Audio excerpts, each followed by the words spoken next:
Hello everyone, and welcome to the Joyous webinar for today on building an inclusive culture and using feedback to support that.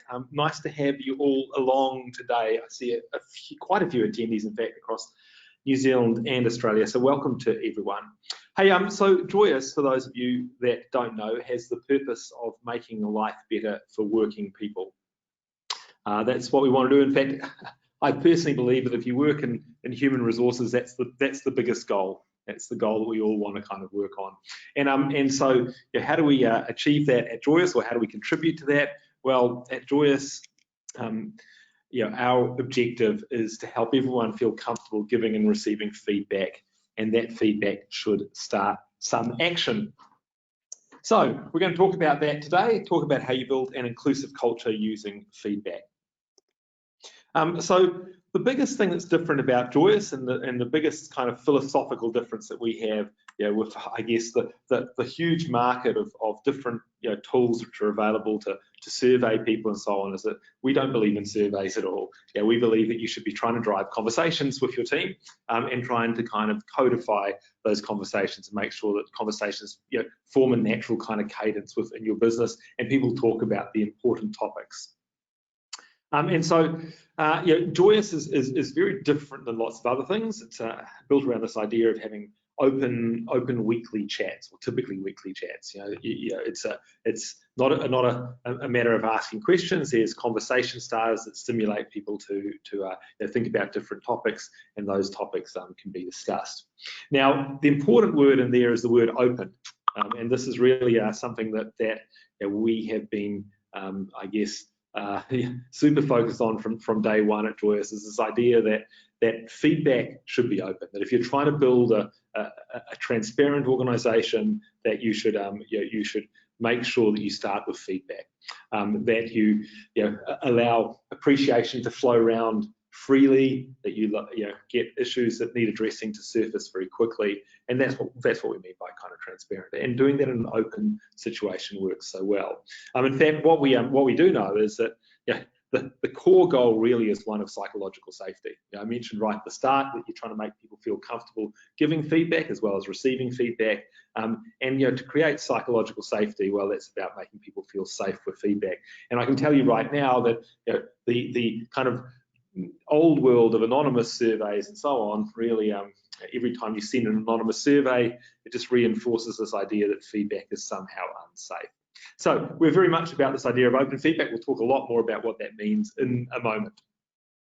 I'm going to give you a demo today of kind of how Joyous works, and this particular demo is set up around a model which is called the Employee Experience Genome. And this is really just a fairly straightforward way of describing employees' experience at work and employees' engagement at work.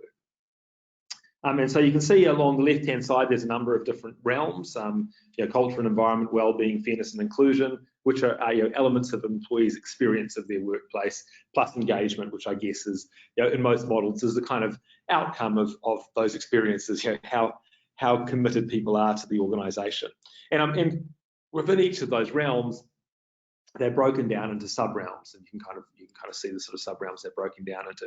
Now, I'm going into a little bit of detail here, but only really so I can describe the next slide. And that is that within Joyous, what we do is that we take this library of questions. And by the way, we have conversation starters on many different topics. So we're looking at experience and engagement today because that's really the topic.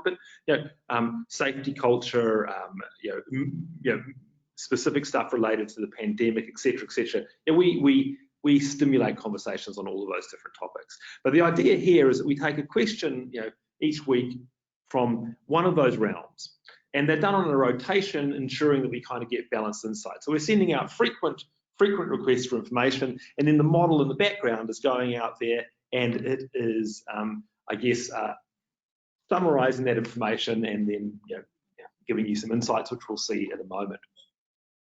So one of the things which we get asked about a lot is how you kind of shift to this idea of open feedback, and it's not a simple shift. I think that the idea that you just take the the annual anonymous survey and you somehow now make it open is a falsehood. That you actually have to do a lot of work rethinking lots of different elements of it. And one of the areas where we've done a ton of work is actually in kind of question design. And from that perspective, there is a bunch of things we've done, but my favorite one is really related to just making sure that you focus on people's experiences of work rather than on leadership behavior. And it's a subtle point, but it's a very important one. You're trying to be constructive, you're trying to be comfortable for people, so you don't want kind of the ego-bruising questions around leadership. Instead, you want questions which relate to the outcomes of leadership. And of course, that's often more enlightening for a leader anyway. So as an example of that, one of the things that's important in any great company culture is to have people who have kind of clarity of what they're working on. Now, if you ask people whether they have clarity of what they should be working on, well, that's typically not ego bruising to their manager. It's not like asking, is your manager a good leader? But however, if it comes back and people within my team generally don't think they've got clear goals, well, as a leader, I have something to work on. I kind of understand it. It lights the way rather than being necessarily confronting. So the idea is to kind of create these constructive conversations. Now, I'm just going to pause for a second here and just mention to people that this is a kind of open session. If anyone has any questions, feel free to kind of type those questions, and we can answer them as we go or answer them towards the end. And just while I'm on the topic of question construction, one of the big things about inclusion that is often missed is that when it relates to feedback particularly, is what you're trying to do is you're trying to include everyone in the conversation, right? You want every worker to be involved in the conversation. Now that of course leads to a lot of different topics related to how you give people access to tools and so on. But one of the simplest ones, one of the ones that's often missed in question design, is this idea of focusing on behavioral science rather than necessarily just focusing on the rather than just focusing on the org dev piece, and focusing on the cog science as well, so the cognitive science. And so a simple example of that is that you really have to focus on reading age. You need to have a low reading age for questions to be inclusive, because it allows everyone, regardless of their cultural background or their language background, to be able to understand questions, but also allows everyone to be able to work with questions much quicker.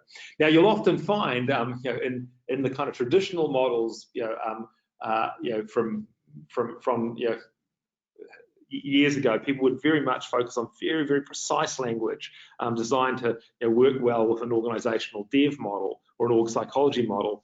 But that doesn't necessarily work in a real world where actually what you're trying to do is you're trying to stimulate conversation on topics. So you need people to really be able to grasp what the topic's about, regardless of their educational background. So sorry, that was just my little side tour into language inclusion, but it's something that really is an important topic to me. So what we're going to do now is we're going to look at how this works. So I'm going to give you a quick demo. First off, just to understand that if you're an employee in an organisation that uses Joyous, then stuff is initiated typically by you receiving either an email on your phone or on your desktop, or an SMS. Those are the commonest ways we kind of initiate it. And looking at, in this example, we're looking at an email. Well, the email comes up. It has a rating question in this particular instance. Someone's going to answer that rating question. But this is the kind of magic. By clicking on one of those ratings, that does a couple of things. Well, in fact, it does three things. The first thing is it records that score in the database. But the two fun things it does is, one is it actually loads the web app onto your phone or onto your computer. So there's no software to download. There's no installation of software or an app. It just basically downloads as a web app as you need it. And then the other part of it is that your credentials are stored in that kind of that click, so to speak. So as an end user, you don't have to kind of manage passwords and logins and so on. You can very, very easy to get in and get going. So let's have a look at what this looks like in the actual tool. So what we're looking at here is an employee's view of the world. So I'm going to be an employee for a second, and I think my name is Ralph in this example. And I've been sent a question, and it's a fairly typical engagement question. I'm proud of the work that I do, and I can give that a rating. So let's give that a rating of 9, right? So you see here that that's that started to turn into conversation. I've been asked about how proud I'm of the work. I said it's a 9. Now, what are you most proud of in your work? Well, let's just say we'll do something topical. Everyone did, spelling mistake, everyone did a great job moving to work from home. And I sent that, right? So I've written a comment and sent it. So this was me looking at it as an employee. You can imagine this, this on my desktop here or on my phone, how that kind of looks. But what I'm going to look at now is this person, Ralph, in the corner. We're going to look at their manager. So now I'm Alison and I'm Ralph's manager. And I've just received this piece of feedback here. What are you most proud of your work? Well, everyone did a great job moving to work from home. So what I'm showing you at the moment is a live dashboard. It's a live dashboard of feedback. And so all of the feedback from people in my team or in my scope, and I'll talk a little bit about scope in a moment, will appear in here, right? So I can see this feedback. And maybe ignore some of the writing in here because we use a demo robot to create our demos, and sometimes they go a bit wayward, but you get the general idea. I can see this kind of this feedback. Now, the thing which is so different about Joyous to any other product that's ever been used in the world of feedback is I can actually just interact with this feedback. Because it's open, I know it's coming from Ralph. I can, in fact, just reply very quickly like, hey, you should be proud. You've been doing a great job. Now, I'd probably fix that spelling mistake there. You've been doing a great job. And I send this piece of feedback. It's been sent. So it's been sent. Where's that piece of feedback been sent? Well, if I just go back to being Ralph for a second, you can see here, here's the piece of feedback that I've just received, right? So it's an ongoing dialogue. In fact, if you look at this, the paradigm is absolutely the paradigm of using SMS or WhatsApp or iMessage, right? It's a conversation. And in fact, if I scroll back, I can see this conversation, how it's been going, in my history, right? And it's just a very similar to using iMessage or anything. If I want to reply with a photo or I want to add emojis or any of those sorts of things, I can do that. So completely natural for everyone to use. Right? And in fact, very, very simple here. I could have, instead of writing a response here, I could have just responded with an emoji. But the great thing is, because now I'm in dialogue with someone, I can use this to ask for more information if I wanted to. So like, is there anyone we should specifically recognize? Specifically, find it hard to spell. So there you go. That's one of the situations here. You can easily provide additional feedback. Ask for additional feedback. Something which is, I guess, unusual in this sort of environment. And that's really the crux of what you're trying to do here. Is you're trying to create an environment where micro feedback can be dealt with. And so we've got great examples, in the kind of work from home shift, which we were just sort of alluding to in my dummy writing there. So for instance, in one of our clients in work from home, they asked about work environment. Someone said, look, I just don't have a desk at home, and they were able to work out, kind of how to get that person a desk. So the reality of it is that lots of change and lots of shifts in culture happen in organizations through a kind of accumulation of micro actions rather than just macro actions. So very, very easy to deal with kind of micro actions in that regard. Now, what we also get asked here is, I mentioned scope. And what I can see typically the way we set this up is that as a leader, I can see my team. And then as a leader of leaders, I can see all of the people underneath me and so on up the tree. Now, one of the beauties of Joyous is we support all sorts of different kinds of organizational structures. So we handle visibility in matrix organizations and agile organizations and so on. But in this particular example, I have a kind of fairly typical hierarchical organization. And if I want to filter this live feed, because I'm looking at the whole organization as say the a senior leader like Alison is, then I can go and say, well, I'm going to talk to the sales team tomorrow and the marketing team. So I want to see everyone that comes from sales and marketing, and I'm going to be in the Wellington office. And I have heard that there is a problem with well-being. And so I want to specifically identify people who have negative sentiment in well-being. So basically a filter bar where you can type almost anything you want and it will go and look through the data and find that information for you. Now, this is obviously super useful at a kind of macro level, understanding the whole organization and so on, but also very, very useful for senior leaders who are dealing with their teams, or even with a manager who's dealing with quite a small team but wants to see things in history. So here I'm looking at people from sales and marketing in Wellington and who have a negative score on well-being, but you know, I could equally easily go and say, well, actually, I'm about to have a conversation with Ralph, and I want to see all of the feedback that Ralph has provided. Or alternatively, I'm going to have a conversation with Adele, and I want to see the feedback that Adele Butcher's team has been providing. So now the feedback of her team. So you understand, super easy to kind of filter this in different ways. And in our organizations, this is the area where so much of the interaction happens with Joyous, is in this live feed, you know, communicating in a conversational way with employees about important topics.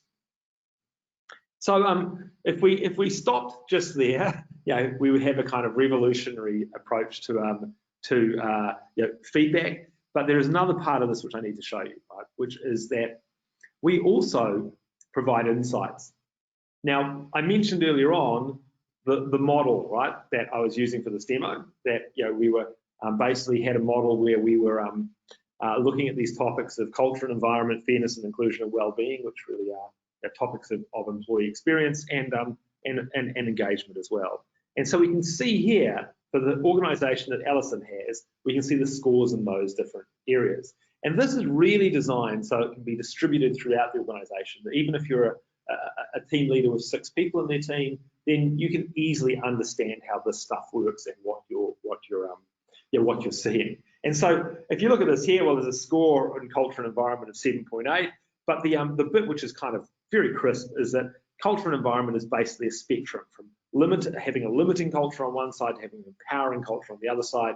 And if you look at this, well, for this team, it's kind of in the middle, but it's trending towards empowering. So things are improving. One of the beauties of having a kind of live ongoing system like Joyous is that you can see how these things are shifting. You know, you can see here a fairly traditional you know, view of how it's broken up between, you know, I guess, you know, positive, neutral and negative people. But you can go into the breakdown as well. So again, described in ways that all you know, people leaders should be able to understand. And then, you know, you can go right into the history of this. You know, these things apply, you know, for all of these things, but you can go right into the history of this as well. So what I'm looking at here is I'm looking at the history of questions. Quite specifically, we're looking here at a question which do they have the tools, technology, and equipment to perform my job well. But, you know, if I want to go back here and go, well, you know, back here on the 19th of August, I understand how my work contributes to our success. It's scored quite low. Well, I want to find out more about that. Here's something super cool, right? Whenever you see this little speech bubble, I can click on that, and it will take me back to the anecdotes, you know, the feedback, the conversations which relate specifically to that data point. So a super powerful way of linking the anecdotal information, the verbatims, back to the data. And of course, you know, the filter bar is consistent across the product for a reason. So if I was interested in just looking at, you know, Wellington sales and marketing, wasn't it? You know, I can easily go and find that information like that, right? In fact, if I was just interested in, you know, in well-being, you know, I can kind of drill into well-being. You know, and now, just by the way, if I click on this data point here to see what anecdotes relate to this about workload manageability, well, I'm just going to be looking at the verbatims which relate specifically to that data point from, you know, sales and marketing folk in Wellington, right? So, you know, again, just linking the verbatims with the insights. So that is the world of insights, you know, giving you an overview of what's happening in you know, parts of the organisation. If you want to compare bits of the organisation, you know, we have this ability to do heat maps, right? And so, you know, the heat map stuff is, you know, I guess, pretty straightforward to understand. I'm looking here across my direct reports, across the different things we measure. And I can see that you know, in the topic of well-being, I have some lower scores. I can click on that. I can see, well, actually, with Adele Butcher, we've got some quite low well-being scores. Of course, if I want to kind of drill into that, again, I can just click on this. It will take me straight to the data points that support that. So, very easy to make comparisons. And of course, we're looking at direct reports here. Let's just look at it across divisions, maybe instead. Again, the filter bar also applies. So if I want to create something, let's use some different towns. I apologise to the Australian audience today. My demo seems to just have New Zealand towns in it. But I will look at, just in Christchurch, I want to compare operations to engineering. And I just want to look at engagement. So, look, I've just created a little report of Christchurch operations versus engineering for their engagement. So, which incidentally seem to be very, very similar. So, so that you understand, very simple to kind of compare different parts of the organisation. And so I'm going to go back to my presentation in a second, but before I do that, I'm just going to head straight back to the live feed for a second and just remind everyone that while we provide insights and heat maps and all of those other tools you might kind of imagine, the bit which really we believe is the piece that makes a difference is being able to focus on the micro actions that take place by having this kind of live open feedback environment. And I'm going to come back to the idea of action in a moment, so keep that in mind. So look, we looked at how the tool works for an employee. Very simple to use, no download, no setup, no login. Feels like using using instant message. There's absolutely no kind of overhead to roll this out at an employee level. At a leadership level, we do work to help you really build a great environment for leaders, so they understand how to receive feedback and respond to it, encourage feedback, and we have lots of resources, and we help in that regard. But at the same time, for leaders, it's super easy to understand. They get notified when they're receiving feedback. In fact, they get lots of help with their feedback. They have a live feed, which is super easy to use. They can take action directly in the feed. They can respond to people. They can ask for more information, and so on. And then we've just looked at this idea of how you do insights and how you compare things and so on. So one of the things which I like to address kind of head on is this perception often that people might feel nervous sharing their honest feedback for fear of what leaders may think of them. And I can't say this enough. What you're actually ultimately trying to do is you're trying to create a safe environment for feedback. That is really what you're trying to do. So you really want to focus on helping people feel comfortable giving feedback and receiving feedback, and that's where we kind of sit, right? Of course, if you do anonymous feedback, you just reiterate this idea that feedback is unsafe. That's the message that you send. In fact, it's really interesting. We've done lots of research on response rate, and I'm just going to mention this now because I've got a question here that says, in fact, I'll read it, is do people not respond because they don't feel comfortable sharing feedback about their manager? And you know what? Sometimes people don't respond. And that's not necessarily a bad thing. In fact, we're doing a lot of research on non-response. I think that it's we're becoming experts on non-response and understanding why that is, rather than kind of becoming experts on pestering people to fill in surveys. And what you find with non-response is that it's often an indicator that someone feels bullied, that they can't provide feedback. There might be other reasons, but it's an interesting data point in itself. But one of the things we know from our research is that guess what? People who feel psychologically unsafe to the level where they don't want to provide feedback in an open tool also don't provide feedback in an anonymous tool. They don't have the level of trust, the level of psychological safety to do that. So the perception is that people might feel nervous, and we encourage that this is a kind of optional thing, but we get great take-up rates because people see action with this stuff. But moreover, the truth is that if we educate people on how to share constructive feedback, leaders kind of value that feedback, respect them for it too. It starts to create a dialogue, and this is really the thing. If you ask for feedback in secret, then you can never help an individual. And the single biggest piece of feedback you get on employee surveys is this idea that feedback doesn't lead to any action. And of course, feedback might lead to action, but because all of the feedback's anonymized, the action only happens at a macro level, it's very distant from the feedback that was provided.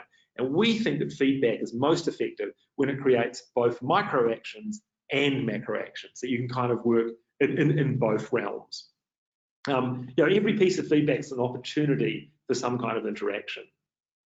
And of course, if it's in secret, you can't ask for more information, you can't drill into a topic, you can't kind of find out how you can help, etc., etc. And of course, it can facilitate a toxic environment. So, helping individuals, creating dialogue, encouraging constructive, helpful feedback is the shift that we're generating in our clients, and it's a wonderful thing to watch. Look, I have come to the end of my presentation, but I see a couple of questions there, so I have 2 more questions. So the first one is, I've answered that question. So the second one here is, this is an interesting question.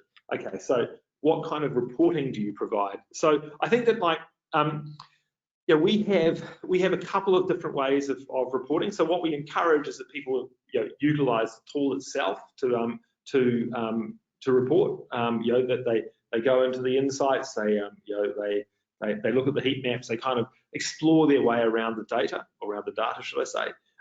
But we also do provide monthly reports and board reports as well as kind of part of what we deliver. So I won't go into too much detail on that, but just know that we do reporting which looks at, there's a kind of sample report here, and it looks at a few different things, right? So firstly, it'll give you a summary. It'll tell you, what the what's been asked in the period, how people have responded, but also it tries to identify, or in fact, it does identify the important things that need to be acted on. And then beyond that, we look at immersion, how people are immersed in conversations, and then finally we do a bunch of theme extraction. And I won't go into too much detail about this, but this is identifying important topics which are happening within your organisation. And one of the things which we've been very, very big on at Joyous is this idea that there's a whole raft of kind of things which will describe themselves as AI or machine learning to help you extract themes from your data. It's a very, very big arcane topic, but the most important thing is that you need to have a mechanism that looks for things which are specific to your organisation. Because so many of the solutions you see for theme extraction really just go down this path of looking for the things which are generic to everyone. So if you can think of the 10 things which will always come out in any kind of conversation with employees, there'll be things like compensation, leadership, etc., etc. They tend to go looking for those things because they know they'll find them. But you sort of knew that those were topics already. What Joyous will help you do is find other topics like for instance, in one of our clients, we've discovered through this that hot desking is unpopular amongst a certain cohort of engineers, and that's the sort of thing where you go, I can take action on that because it's a very kind of specific thing which relates to my organisation. Hey, I don't have any other questions. Hopefully that's provided you a taster of what we do here at Joyous. I'm going to leave by finishing on the live feed, because that is the piece that really is the difference in our opinion, the bit which is really creating a new world of employee feedback. If you want any more information, please feel free to kind of reach out to me. That's me there, Mike at joyoushq.com, and we will of course send out some more information after this webinar to help you build a more inclusive and transparent feedback environment in your organisations. Thank you again for your time. I know everyone's busy, and have a great rest of your day. Bye-bye.